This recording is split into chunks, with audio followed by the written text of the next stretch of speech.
We had another handout to read, which was in last week's, but we didn't talk about it last week, so I want to just touch on that, which is the View of Dzogchen. And as I pointed out, this is from a Bonpo tradition point of view, so some of the terminology is a little bit different. A few of the concepts are a little bit different, but it's very, very similar. It has a lot of good information, I think, but it's also good for us to share the point of view of Dzogchen from the view of another lineage. And the Bonpo lineage is one of those in which Dzogchen is a very important part of their tradition. So in this case, he talks first of all about Dzogchen being the highest teaching, as is common in the Nyingma tradition as well. And he talks about the 9 vehicles, and Dzogchen being the highest of those vehicles. He says there's 2 methods of practice as a part of this. The first one doing the preliminary practices, then going to the master and being introduced to the natural state, and then going and practicing literally for years in the wilderness somewhere. The second one is the approach that is more commonly used, where we study the sutra, the tantra, and then Dzogchen in an institution, a monastery somewhere, and then don't do a whole lot of practice as a part of that. The focus is on the study aspect of that. It's very intellectual in orientation, and eventually we get the Geshe degree or the equivalent of that, depending on the particular lineage. And so he then talks about these vehicles being based on the capacity of individuals. We've heard that before. That depends on what's appropriate for particular individuals. And so the sutra path is considered the path of renunciation, tantra, the path of transformation, Dzogchen, the path of self-liberation. So we have these different approaches to learning the Dharma. And then he talks about the he's referring to a text that he's using for this teaching called The Clear Explanation of Sutra and Tantra in 9 Ways. And so the view of Dzogchen is contrasted in the text with the views of Madhyamaka, Yogacarya, and the Tantra. So we have those 4 points of views that are contrasted with each other. And he says if we really focus on intellectual speculation as a part of this, then we'll be far away from Dzogchen, the view of Dzogchen, because it's not a direct experience. And we have to be introduced to the natural state, and then we abide in that natural state, and we experience it directly. And that's the view of Dzogchen, is the direct experience of that. He talks a little bit about lineage, and he talks about the Bonpo approach to what the lineage is, which I won't go through here. You can read about that. Then he talks about the base, the essence here. And the base is the state of primordial purity. It resembles in some ways unconsciousness that we talk about. He mentions that. It's characterized by awareness, pure awareness. It's often compared to the sky, because the sky, but it's not the sky itself. It's only an example, and the reason is sky does not have awareness. It may be empty, but it does not have that awareness. So in the base, there is no change or addition in response to whatever we think or do. It just is. It's there. It has a natural purity, and that is its quality. It's never been defiled or modified by samsara in any way. It's like a mirror that's never changed by what it reflects. So it manifests spontaneously. Things manifest spontaneously like clouds in the sky, and yet they are not the sky. They are like reflections in a mirror, and yet they are not the mirror itself. We have this creative potentiality. We've used that word before, the potentiality, the possibility of things occurring, the natural state. It's the primordial base of both samsara and nirvana. Both come out of that same source. Okay? That's important. The emptiness side is called primordial purity. The clarity side is called spontaneous perfection. So there are two aspects, but in reality, they're inseparable from each other. So it's like talking about two characteristics of something. We could say this crystal is clear, and we can say that it is round. One does not undo the other. It's not two separate things.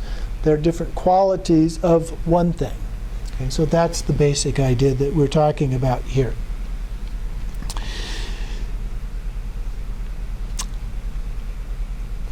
So then, when we are actually practicing, we don't analyze and examine things. We just leave everything just as it is, as we saw in the Longchen text.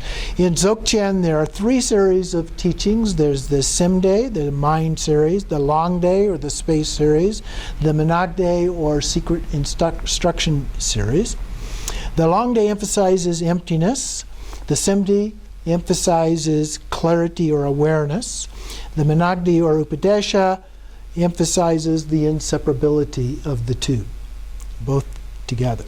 So Simdi and Longdi are mainly just names referring to the matter of emphasis between the two. The ultimate point is what he calls yurme, or inseparability. So the Upadesha, Dzogchen Upadesha, begins with the idea of yurme, this idea of inseparability, from the very beginning. The next topic in his talk is about commitment. So he points out that there are no rules or specific vows in Dzogchen. Nevertheless, there is a commitment to the view. And that commitment, or the view itself, is fourfold in his structure here. First is the singularity, which often we refer to as one taste, although he doesn't use that term here. The spontaneous perfection, the via negativa, which we find mostly in the Madhyamaka teachings, but those carry over into Dzogchen, talking about what it is not rather than what it is. And then abiding naturally in purity. So those are the 4 points that he talks about here. So the view is singular and unique in terms of just remaining within this inseparability. All appearances are spontaneously perfected. There is this negation aspect, no refuge, no compassion, and so on. Via negativa is the reference only to the natural state. So what he's talking about here is, even though we say, okay, there's no refuge, no compassion, and so forth, from a relative point of view, there are those things. But from an ultimate point of view, we transcend them, just like in the Heart Sutra. Okay, in the natural state, there is nothing but the natural state. On the side of manifestation, everything exists. Okay? So then he goes on to talk more about the Dzogchen view. If we grasp at something or try to do something, we lose the natural state. The natural state has no partiality or divisions, so without accepting or rejecting anything. If we think, I must be in the state of inseparability, we're not. Okay? Just by virtue of saying that, we're not there. This is grasping. This is thinking. These are concepts. So awareness, Rigpa, is self-aware, not divided into subject and object. Thinking and judging bifurcates things into 2 different parts, and it's no longer the natural state. So in Tibetan language, the word Zopa, Zopa Chimpo, great perfection. Zopa means 2 different things. Something is completed, finished, exhausted, for example, and everything is full, perfect, and complete. And so here it's both of those brought together, if you will. And so Sambhogakaya is called Zoku in Tibetan because it is effulgent, complete, and perfect. The actual form or visible manifestation of perfection. So in Sambhogakaya, we think of the deities in a Sambhogakaya form, and so it's a form that we can, if we are at a high level, actually see. And so then that represents this state of perfection in a manifest form. So everything exists in potential in the natural state, but things manifest according to other causes. So if we practice by remaining in Rigpa, all virtues will manifest. There's no external or internal in relationship to it. So the natural state is, each natural state in each sentient being is individual. We've talked about this before. There's no singularity in the sense of a uniform, all-encompassing natural state that embodies everything, the way in Hinduism we might talk about Brahman. Okay? Only at the individual level. And so he talks about the difference between being enlightened and being ignorant. The base, however, is exactly the same for both of those. And each individual is a sentient being, not one mind. There is no one mind, if you will. Otherwise, when the Buddha attained enlightenment, all sentient beings would have become enlightened. Okay? But that's not our experience. So in the text that he's referring to here, we have that deals with these 4 contradictions or objections that are brought against Dzogchen, and then refutes them. And so we'll go through each of those. So the first one, the first contradiction, is with the Chittamatra, or mind-only school. So according to the Chittamatra view, everything that exists is connected with mind. It is created by mind. Nothing exists which does not have this connection with consciousness. It cannot exist independently of mind. There's nothing even beyond mind. The Chittamatran asks, how can you, Dzogchen, do any better than this? How can you go beyond thoughts to a state beyond mind? It's not possible. Okay? So the Dzogchen respond to this, but he talks about mind as having a different meaning in Dzogchen than in the Chittamatra. And so in Dzogchen, mind is a sense of the thought process, or in the sense of consciousness. But it is in the Dzogchen, we look at mind as a sense of the nature of mind. Some will write it out a little bit differently. So we have mind with a small m and mind with a capital M being that nature of mind, if you will. So it is not part of the system of the 8 consciousnesses. It transcends that level. And it's characterized by awareness, which is Rigpa, and it's inseparable with the base. So the base is unknown to the Chittamatrans. He says to the Chittamatran, the Dzogchen replies, you say that everything is solid and exists independently, but we do not recognize this. We do not recognize all these phenomena as real, nor the thoughts that know them as real. According to the Chittamatra, whatever we see or experience is inherently existing. But Dzogchen does not claim that the natural state exists inherently. Now, I would differentiate a little bit with the way that he characterizes the Chittamatra view here, because I don't think that they would say that all phenomena are real, that the thoughts are real per se. They do accept that mind itself is real, and thoughts could be considered to be a part of that, and phenomena could be considered to be a part of that. So in that context, you might say, yes, they agree that all of those things are real. But to the degree you differentiate those from mind, phenomena versus mind, they would not say that phenomena in that sense are real. the way that some other traditions do. So I think we need to be a little bit careful about that. The second contradiction has to do with Madhyamaka. Now here he doesn't really differentiate between or among the three schools of Madhyamaka. He just kind of looks at it categorically. So again here I think we need to be a little bit careful about some of what he says. But he begins saying that both Chittamatra and Madhyamaka recognize the two truths, relative and absolute truth, and that there's nothing beyond them. Nothing has any independent existence.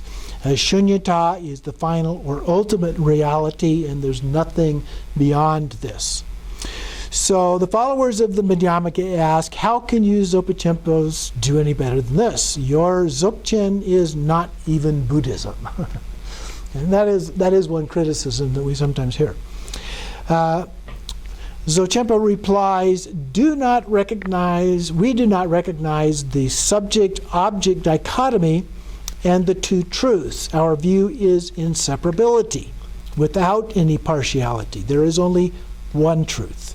It is beyond your definition of the two truths. So it's kind of a transcendent view beyond the two truths. And then he mentions J. Tsongkhapa, his commentary to Chandrakirti's Madhyamaka Vitara, and his Lamrim Chenmo, which criticizes Dzogchen for not asserting the two truths. But if there were two truths, then we must have two minds in order to know them. Tsongkhapa does speak of two kinds of cognition. But here we have two minds, not one. So according to Dzogchen, there is only one cognition and not two minds. Again, Madhyamaka practitioner objects, if Dzogchen does not have two truths, then it does not recognize the 10 paramitas. Then how can you Dzogchenpas do any practice? And if you do not do any practice, how can you accumulate any virtues? And if you do not have the two accumulations of merit and wisdom, how can you attain Buddhahood? The sources of the two accumulations are the two truths, and the result are the realization of the two truths, the Dharmakaya and the Rupakaya. So without such a cause, you cannot realize Buddhahood. So the Dzogchenpa replies, Dzogchen agrees that without cause we cannot realize Buddhahood. But Dzogchen never says that we should not practice the 10 paramitas. It only asserts that the natural state already contains the 10 paramitas, and when we realize the natural state, they will manifest spontaneously. So there's no separate practice of the 10 paramitas, but it's embodied within. If we practice the natural state, we will realize the Dharmakaya and the Rupakaya, so that is enough. The third contradiction has to do with the Lower Tantras. Now, in the Bonpo tradition, apparently they divide the Tantras into two categories, which the other traditions in Buddhism also do, but usually each of those have three subcategories, whereas here there's only two subcategories within that. So this is a little bit different in terms of the 9 yanas, so it has fewer yanas involved here, or vehicles. So the Tantras also recognize the two truths. The emphasis and the method are different. The practice involves the knowledge or wisdom being and the symbolic being. The symbolic being is the visualization of the deity. It is created by our mind, and the knowledge or wisdom being is the blessing and energy invoked from a higher source. And then those become united. You invite them to come, and they become united into one, which is referred to as the action being. So the Lower Tantra practitioner asserts we visualize that the entire universe has become a celestial palace and that all beings become the deities in this palace. How can you do better than this point of view? So the Dzogchen reply is, you do not actually understand the real nature of things. You are unable to go beyond visualization. You create one being with your mind and invoke another being, then try to mix the two together. You do not know real unification. So our view is beyond yours. Our view is spacious and unlimited. Our conduct has no negative rules. Our view is the higher. And then the fourth contradiction is with the higher tantras. So in the Bonpo system, there are 4 kinds of tantra, 2 lower and 2 higher.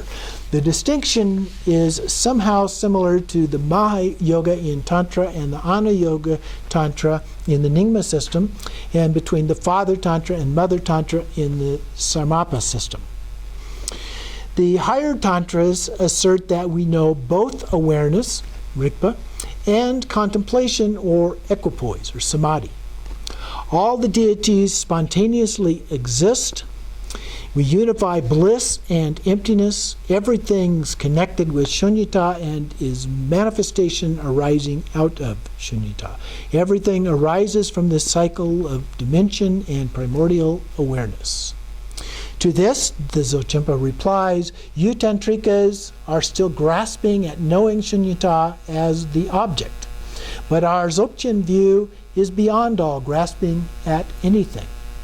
We do not create anything whatsoever with the mind.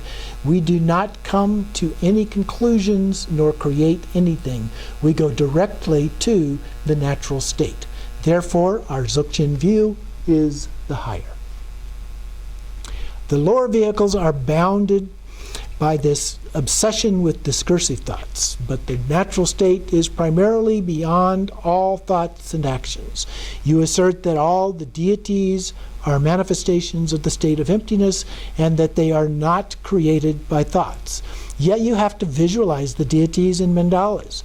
You are perpetually creating things with the mind, and so you are always limited by thoughts. The Dzogchen is primordially liberated from all thoughts and deliberate actions. Therefore, it represents the highest view. So for the practice of Dzogchen, it is necessary to understand the natural state, but it is not necessary to create anything intellectually or experientially in order to find ourselves in the natural state. So finally then, he concludes by talking about the Dzogchen view of inseparability. Inseparability is what is emphasized in Dzogchen. Yurmei does not mean bringing 2 different things together and making them one. Inseparability means that they have never been separate. We may speak about them being separate qualities or aspects, like water and wetness or fire and heat. Primordial purity equals shunyata, and spontaneous manifestation have been inseparable from the very beginning. The emphasis may be different in the 3 series of Dzogchen teachings. Longde represents or emphasizes emptiness. Semde emphasizes clarity or awareness. But Upadesha and Menagde at the very outset stresses the yurmei, or inseparability. And it does not first need to go through emptiness or clarity to get at it. The real nature of Dzogchen is beyond expression in words. We can only discover it within ourselves. So this was taught by Lopon or Acharya Tenzin Namdak back in Devon and Amsterdam in the spring of 1991. So been a little while, but not all that long as a part of that. So again, this is from a Bonpo point of view, so there are a few little nuances of difference between the way that we have been looking at it, primarily from a Nyingma point of view, but that's okay. And as I would say and have said before, in terms of the view of the 9 jnanas, the different ones, even though the emphasis here is ours is higher, ours is better, and there's a lot of that in the Dzogchen teachings, those are all appropriate for different people with different needs. And so all of them form what results in Dzogchen, even though we may refer to it as being the pinnacle. Without the foundation, the pinnacle would not work. Okay? So all of those other things are a part of that whole, if you will. So he talks about inseparability.